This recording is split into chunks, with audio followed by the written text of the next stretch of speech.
And again, it's going to step on some toes, and I really don't care because I'm used to that. No, you just old. Old niggas don't care when they rude. There are a lot of black men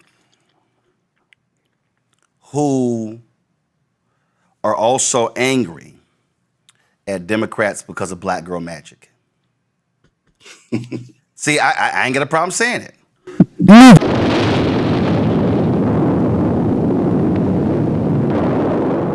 The what? And I've had conversations with many sisters who kept assigning everything to misogyny. And I said, you can't do that. And I'm like, take it from me as a black man. I know the conversations that I have. And so what I've had to say to brothers is, brothers, you're offended by black girl magic. You're offended when people say that black women are the bad. I'm gonna be honest with you. I'm gonna let him talk, but that ain't it. That ain't it. Like, especially those of us progressive black men who believe in the liberation of our people in this country. We don't look at our sisters as fucking competition. Yo, I really feel like old black people's superpower is denial. You know what I'm saying? They don't want to really change. You know what I'm saying? They will physically go through pain before they go through some serious change. Listening to Democrats, older black Democrats like Roland Martin and his ilk, while I appreciate everything that they do, and I can't take away anything that they have contributed to black media, the liberation of black people, like all of the things. But they are dead fucking wrong on why the Democrats keep on losing and that we don't have the right message. Now, we don't always come across the best. We're gonna see that here in this next video. But I gotta tell you, it doesn't make it any less true. We're gonna watch this brother. I think he goes by the name of Melrose Mike. I think it's Melrose Mike on YouTube too. He goes to the Al Sharpton event where all these older black folks are having a convention where they are communicating and talking about all things that are important to move the agenda for black folks forward, and he crashes it. Talks about reparations, talks about why it's important. I believe he's an FBA brother, the Foundational Black American. He's a part of that group. Listen to what he says, and then we'll discuss. Hey, yo, as I look around this room, if you're 35 years old or younger, raise your hand. 4 people. So here's the thing. Y'all in trouble. Yesterday you had Al Green up here talking about we need a Secretary of Reconciliation, and then that's going to include what he said was reparations, which, by the way, wasn't reparations. Reparations is more than a check, but the very first thing it is a check. And come this year during the midterms and in 2028, if you don't have our check, you won't get no vote. No check, no vote. Yeah, I know that ain't what you want to hear, but that's what's happening. All of y'all in here, with all due respect, you're beautiful, but you're old. You're not talking to the youth. You don't know how to talk to the youth. You're trying to tell us what to do. We're not having it no more. So if you want our vote, you got to come with our paper. We're not scared of Trump. We're not scared of anybody. Biden is a racist. Trump is a racist. Kamala is a racist. And if you don't have our money, you don't get our vote. Yeah, not. Who are you? That's crazy work saying Kamala's a racist. Like, I mean, I'm fucking with a lot of the message, but brother, you just wrong on that one. Oh, all right, yeah, so like I was saying, I'm going to land my plane right there, but the Democrats are no better than the Republicans. No check, no vote. Y'all take care. And somebody get my man a tissue. He needs a tissue.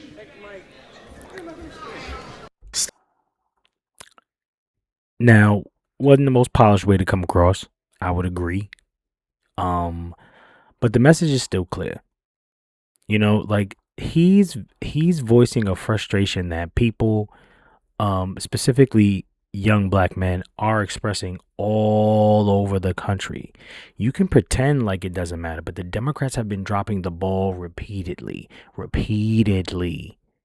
And this is unfortunately a result of what happens when you have Democrats who don't deliver on their promises and black people who do not hold them accountable for decades. This isn't at an Al Sharpton event. This ain't by mistake. Now, I want to pull up an article. This is by Braxton Booker, a political article.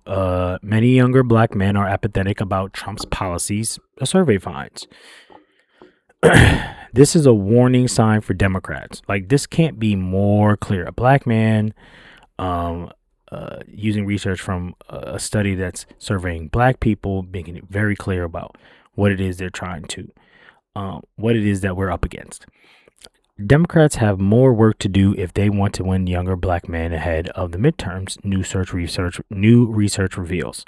Black men 50 years old and below were more likely to show apathy toward President Donald Trump's policies and less likely to say that they were personally hurt by them compared with other age gender groups within the crucial voting bloc. According to a survey released Thursday by Democratic aligned organizations, 42% of black men under the age of 50 said Trump's policies have not made much of a difference. Just 24% of black men over 50 said the same, as did 22% of black women over 50 and 30% of black women under 50. Across the board, 63% of black voters said Democrats in Congress are responsible for fighting against government actions that harm their communities. But only 36% said that they believe congressional Democrats were very actively fighting. Democrats have seen recent electoral success slamming Trump on the economy as well as voters increasingly blame the administration for rising costs. But the party is still working to piece back together a strong multiracial coalition after the president fractured it into 2024. When he won roughly a quarter of the black men and nearly half of all Latino men. But Harrison Fields, a GOP strategist and former White House official who served in Trump's second term, is optimistic. Now listen to this. This is the important part. The Democrats have not done enough to convince black males in particular to come back home because they haven't been focused on policy. He said, if your only policy is being against Trump, you then again are proving black voters, especially black male voters, correct in that the Democratic Party's focus is not about them. And this is what we have been saying for not just a couple years. 2021, right? Like, especially when Joe Biden started becoming the president, and you could tell that they weren't pivoting towards black voters. They just weren't. Specifically leaving us hanging out to dry. Now, we must point out the Biden administration did hire more black people than they ever did before. They had more, I think I heard it being more Morehouse men in the Biden administration than has been in any presidency around the world. But than any presidency before. But that doesn't equate to policy. Okay? Very simple. I brought that up specifically because I want to just point out we are screaming at them that there needs to be accountability, actual follow through on policy, a change. Well, we need something. We need to do something. We want something. And we're asking for these things. Yes, black median income goes up every time Democrats are in power. This is true. But this is incrementalist policy. And one thing Trump has showed us, we don't need to deal with that bullshit. We don't. Democrats can fix the problem. They are choosing not to fix the fucking problem. It's really simple. Now, we're going to watch this Roland Martin video, and I need to preface this by saying that I absolutely have nothing but respect for Roland and what he does. but he is acting like a real old nigga right now. He can't get off the fact that we have more creative ideas, brighter imaginations about what can be done and how it can be done. And we don't need a bunch of boule Negroes to go there and filibuster and play around and be friends with Republicans so we can finally get some Medicare or some health care 20 years from now. We don't have to do none of that. We need people with bold policy that want to just act now, like a Mamdani, right? Like a person like El Said who's trying to get things done today. Like this is not like a Talarico, you know? Like, I'm hoping that brother is a lot more progressive than he's putting on, and it looks that way. But listen to this conversation Roland has, and you will find why we're so frustrated. I can appreciate all that he's doing, and he is seemingly having this conversation in good faith. The problem is that I think he's just missing the mark. It's a new poll highlighting an engagement gap among young black men in key states as we approach the 2026 midterms. The research from Hit Strategies, based in D.C. by my man Terrence Woodbury, conducted a multi-state survey showing that while most black male voters understand the importance of voting, many are still undecided about participating in this year's elections. The findings are based on polling 1,636 black men ages 18 to 45 across Georgia, Michigan, Mississippi, North Carolina, Pennsylvania, and South Carolina. Michael Bland, Executive Director of Black Men Vote, joins us right now. Michael, glad to have you on the show. So, Roland, thank you, my brother. Glad to be here with you. Okay, so when we say they're not committed to voting, what does that mean? Look, I think it's what we all know, Roland. Bottom line is we have to give them a reason to vote. And when I say they, Democrats don't have an economic message. We don't have a message for them to vote. And the reality is 18 and 45, some of the messages that resonate with you and me don't resonate with the brothers between 18 and 45. It's just, one, they live in the biggest disinformation market that we've ever seen in our lives. And two, there's a relationship gap with our politicians that it just doesn't exist. And so they don't see the way that government benefits them, the way that this claim that democracy has benefited them. They don't know what democracy is. So, I think there's a lot of work that we have to do, but that comes from the disinvestment that we don't make into institutions that serve us, black men, black women, minority voters, right? There's a late game that we play. And that's where we're getting caught with our hands, or our tail between our legs. So you and I saw you, we were in Montgomery. Yeah, it was good. We had a good time. All right, I'm not going to listen to that bullshit. We're going to skip on a little bit.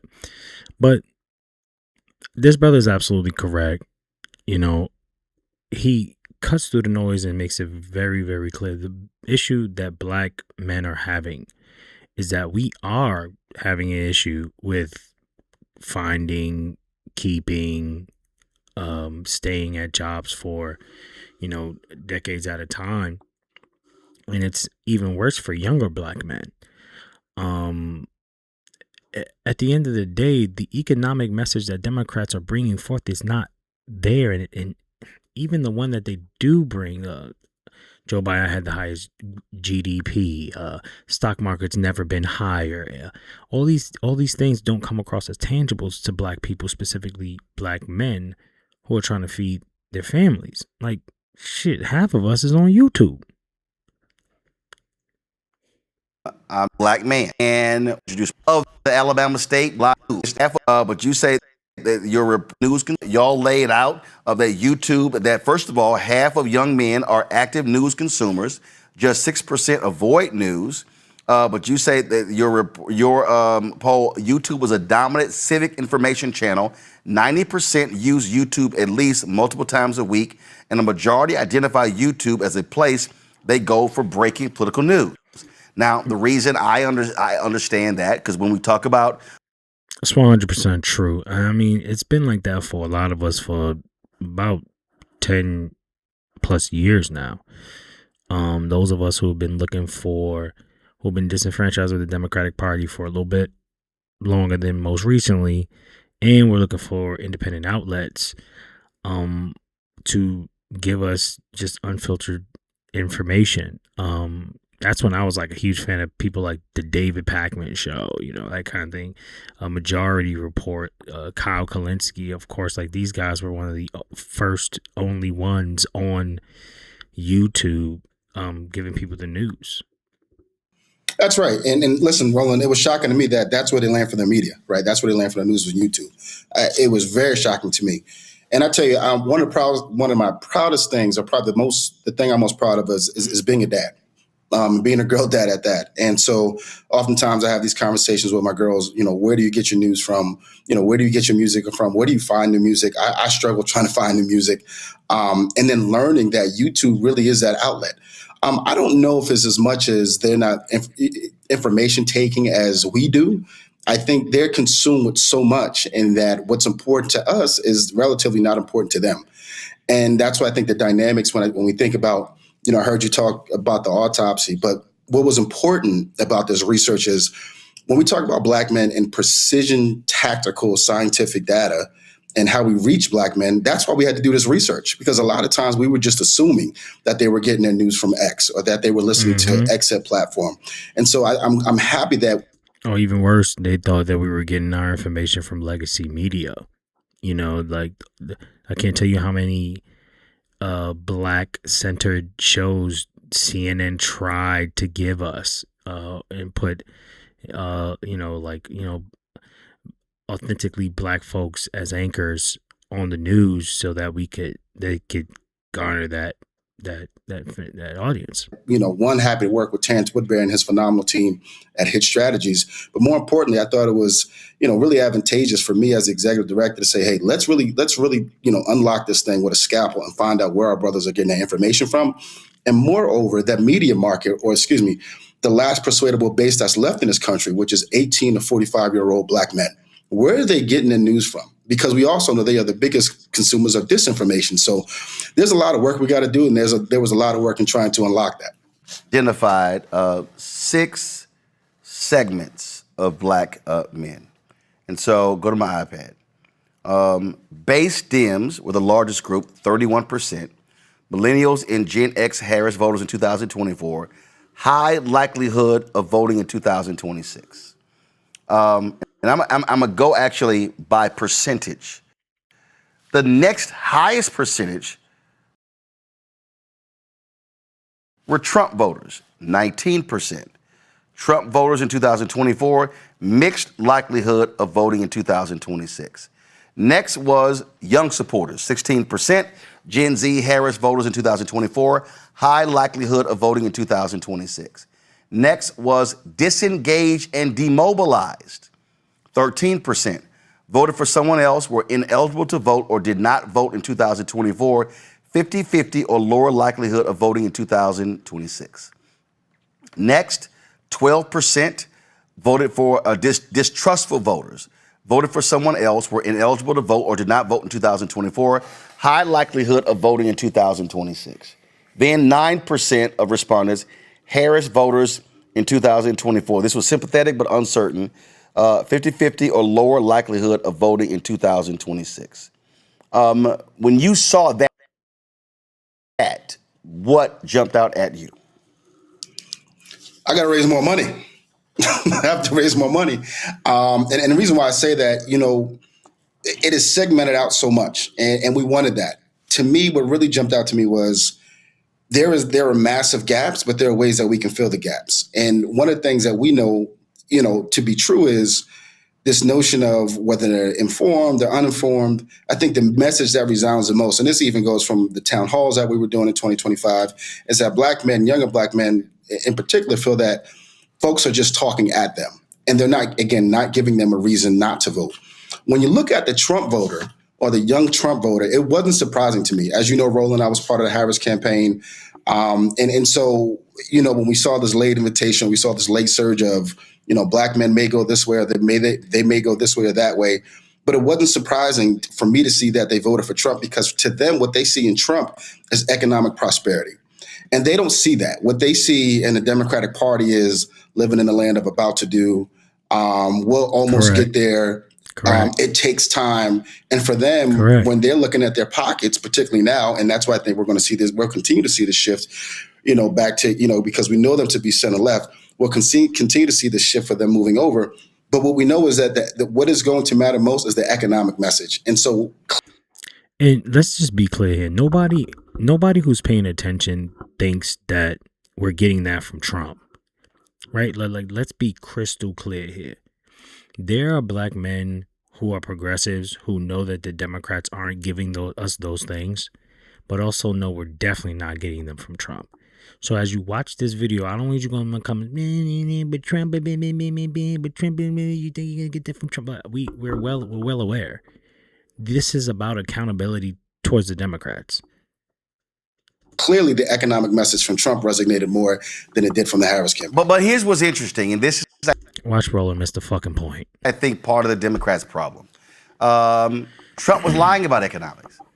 The reality is, numbers don't lie. We know. The last 5 Republican presidents put us in a recession.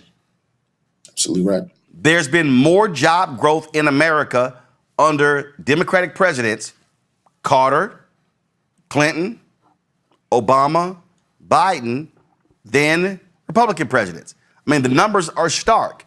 But Republicans have successfully created the illusion that they are fantastic for the economy. And I think that's because what Republicans do, they tout tax cuts for corporations and businesses as economic progress, when we know that only impacts the top 1%. And so what I've always said, what Democrats got to figure out is, how in the hell do you lose an economic argument when the data is actually with you?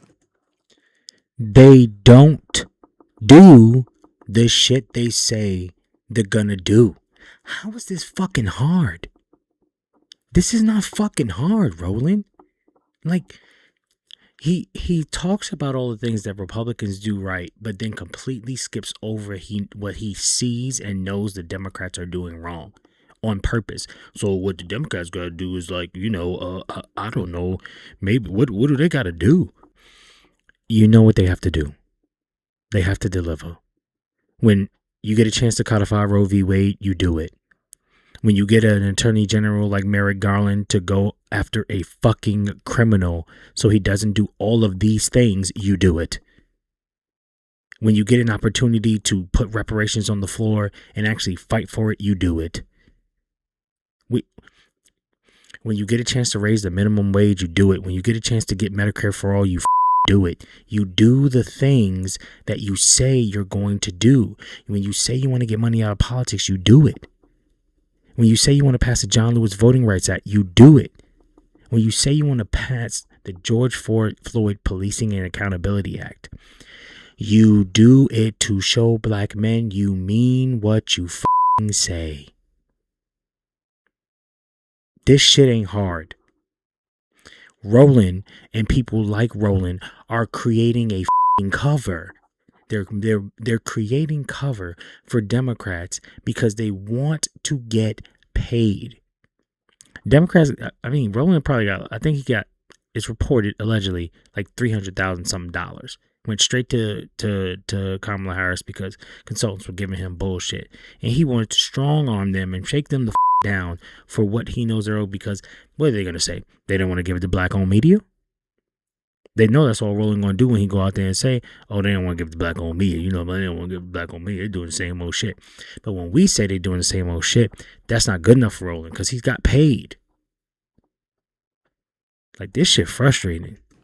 And so also I believe, and I've been saying this for the longest. What you been saying, bro? We discussed it earlier with this autopsy report with Ashley. And that is this here. You cannot talk to black people in the final 2 months. When Vice President Kamala Harris... Everybody knows that. I mean, a fucking retarded monkey knows that. When I was applying for a student, I think it was like student president in junior high school, I knew that. I couldn't go 2 days before the election talking about some, oh, vote for me. That's not going to work. Go vote for DJ. Oh, I didn't even know it was an election. They're going to forget it by the time you walk away. That's not something profound that you giving Democrats, Roland. Roland always does this thing where he's like, "Oh, I've been saying for years." You ain't been saying shit. I'm telling you, what if see, we got to be honest, and there's some black people watching, and y'all need to go ahead and get out of y'all feelings what I'm about to say. And this is what people have to understand, okay? The strategy since 1965. The strategy from 65 to 2008 was the same, pretty much the same. No, I'll say 65 to 1988, the strategy was the same. And that strategy was black churches talk to black groups like NAACP. We're going to speak to social programs. We're going to speak to the needs in black community. We're going to speak to housing.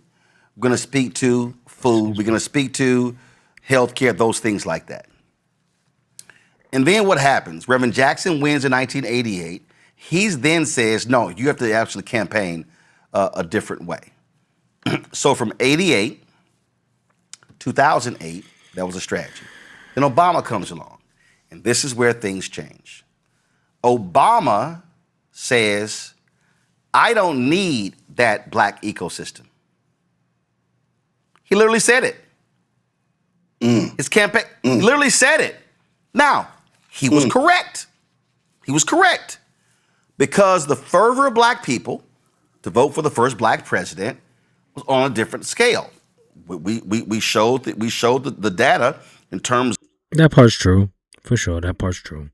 of the turnout data, and it's right here. It's right there. You see it right there where it peaked. The problem is that all this is just filibustering fluff and BS for Roland to talk ultimately about nothing. I don't know why he brought this brother on if he's not gonna listen. He's telling you that they need a more bolder strategy. They need to deliver on results. And you keep talking to him about 65 to 2008. This was a strategy. Nobody cares. Nobody gives a fuck. Nobody cares. I'm highlighting this specifically because I need everybody in their mama to see that Democrats are missing the mark every damn day. Every day. They miss the mark every day. It's frustrating. This shit frustrating. A little bit more and then we'll close out. Blue line is, y'all, he only gonna be there max 8 years. You're gonna need the ecosystem. The reality is the black turnout strategy was obliterated when Obama ran for president. Add this before I go to my panel with their questions. And again, it's going to step on some toes, and I really don't care because I'm used to that. No, you just old. Old niggas don't care when they rude. There are a lot of black men who are also angry at Democrats because of black girl magic. See, I ain't got a problem saying it.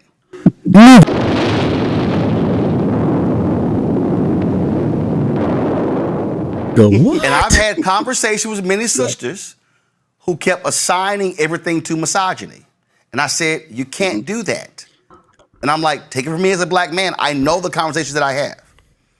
And so what I've had to say to brothers is, brothers, you're offended by black girl magic. You're offended when people say that black women are the bad. I'm gonna be honest with you. I'm gonna let him talk, but that ain't it. That ain't it. Like, especially those of us progressive black men who believe in the liberation of our people in this country. We don't look at our sisters as in competition. But go ahead. Backbone of the Democratic Party. It's also factually correct that black men are the second largest voting bloc of the Democratic Party. That's right. And a lot of these brothers are upset because I had a brother who told me, who was running in Texas, he said, you ain't got no shot in running if you're a black man. You got to be a black woman. And I was like, where did you get that from? And he started explaining to me. And this is what I said to him. And this is the reality, Michael.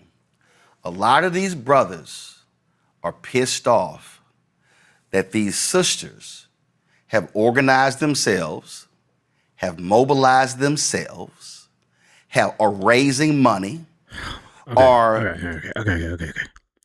Roland's bullshit anecdotal example aside, where we can't verify, where he talked to some dude somewhere at an airport, maybe somehow, somewhere, where he told him you ain't gonna. None of that shit is true for those of us doing actual work, those of us who actually want to see real change, and those of us who are paying attention obviously can see it ain't the sisters. That's bullshit. That is your way of making an excuse for why the Democrats aren't doing the thing we sent them there to fucking do. None of the men that I talk to in my progressive circles are complaining about black women. We love Cori Bush. We love Ilhan Omar. We love Rashida Tlaib. We love Ayanna Pressley. We love them all. And Jasmine Crockett, even though she's more of a non-progressive, all these women need to be protected at all costs. What the fuck are you talking about? Bro, you don't got the answers, Sway. And old Democrats haven't had the answers for a very long time. Accept it. The party is moving over here. And you can come, but you got to stay the fuck out of our way. This shit is getting ridiculous at this point. Every time you talk about progressives and what we want to do and why we want more bolder policies, it's always attached to some, well, you can't get that, you can't do that, man. You sound like that old hating ass motherfucker in the back. I got nothing but love and respect for a lot of the men and women who come from these establishment spaces. They're older. They've been in this game longer than we've been paying attention. But at the end of the day, we are now currently paying attention. And we have different fucking ideas. So move over. God damn. Ladies and gentlemen, brothers, sisters, comrades, friends, people I don't like. May the good Lord bless your bones, as the old folks used to say, because that shit was hard to listen to. All the evidence saying that black men are asking for something very direct and specific, and you just ignore it and say we jealous of black women. Boy, you don't sit your stupid ass down somewhere. Peace and love. DJ Pinhead Politics. Do better, Uncle Roland.